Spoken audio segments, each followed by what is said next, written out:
Hey folks, Daily Landsblog for the 7th of June 2018, but we're recording this on the 6th of June, and I wanted to mention that because 6th of June, 74 years ago, 1944, June the 6th, that was D-Day and the start of the beginning of the end of Nazi occupation in Europe. And I'm fascinated by that. I'm fascinated by D-Day.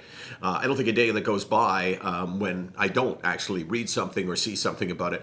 But in the context of mental health, I think a lot about the men and women that came back after going to war and just how disturbed they must have been from the things that they saw and experienced, the lives that they held and lost. And I think this was 1945 when they came back. And at that point, nobody knew anything about PTSD. Nobody talked about it. People came back, never went to see a psychologist or a shrink. It was really the dark ages for mental illness. And so many veterans either took their lives or never spoke about it, drank every day, never smiled, couldn't live with the memories, but didn't know what to do with them. So here we are, 74 years later in 2018. And yesterday, Kate Spade died. She ended her own life. She left a suicide note to her husband and to her daughter. So there's no question that she had a plan. And people are so shocked by it. This is what just blows me away. 74 years after we knew very little about mental illness, here we are, people going, oh my God, Kate Spade, how could she do this? How could she take her life? She had everything. She sold her company for $1 billion. She made $200 million profit on that. Oh my God, she had a husband, she had a kid, she had this, she had that.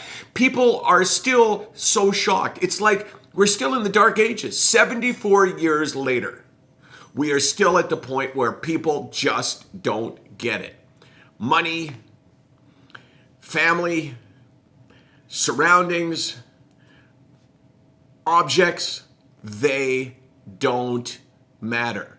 And if you think they do, then you need to really give your head a shake like that. Maybe that'll help. And if not, you gotta study this. You gotta Google it. You gotta do something to figure out, you know what? Mental illness, get ready for a case, you ready?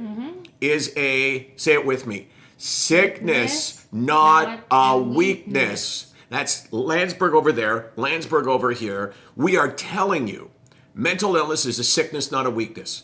1944, 1945, people thought it was a sickness. 2018, or people thought it was a weakness. In 2018, people still aren't sure. And that makes me really pissed off. And if you think, wow, Landsberg's got a lot of energy today, you know why? The fact is, I feel really good today. And this is such a relief for me because the day before and the day before that, I wasn't at my best. I couldn't put a mark on my arm because it wasn't bad. But today, I just feel like I got all the energy in the world. And I'm thinking to myself, oh my gosh, what am I going to do with this energy? I got to find some place to put it. And now I'm putting it in the Daily Landsblog, SickNotWeak.com, 24 hours a day, 364 days a year. We're here because still, in this year, people don't get it. And by the way, I'm not manic. You out of breath now? Nope.